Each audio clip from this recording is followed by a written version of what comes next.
kui su sõber ütleb, et lähme välja, alguses saad mingi ma ei tea, vaata. Siis teine moment on mingi puhhu, vaata, lähme, eks ju. Ja siis sa meetid mingi turborandomitega. Yesterday was a movie. What the fuck? Tulin koju sõbranna juurde. Ööseks. Ja ma sain alles siis aru, kui ma uksest sisse astusin, kui lädra vittus ma olen. Kõik kukub. Ma panin meegikoti kraanikausi peale ja siis ta kass otsustas, et türa ma tahan ka seal olla. See sitt kukkus kogu pask põrandal laiali. Ma üritan nagu hiirvaikselt olla, vaata. Ei lihtsalt. Siis järsku, okei, see on TMI, don't give a fuck. Mul on mega pasahäda, vaata. Ma lähen vetsu, on ju.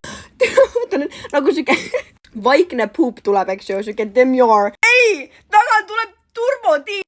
Türa küll. Ma üritan mingi giga vaikselt olla. No ei saa türa. Järsku, infinite wipe. Türa mine, puts. Okei, tegelen sellega ära.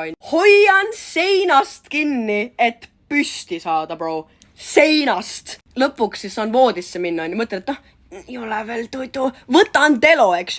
Vaatan türa. Ühe silmaga. Munnigi aru ei saa. Panen telefoni laadima, viskan pikali. Ja terve aeg mõtlen selle peale, kuidas selle fucking shawarma kebabis see pita oli nii päng, et tahaks veel süüa. Kui see ei ütle sulle, et sa võiksid turborandomitega vahepeal joomas käia, siis ma ei tea. Reaalselt, I almost pissed myself laughing yesterday.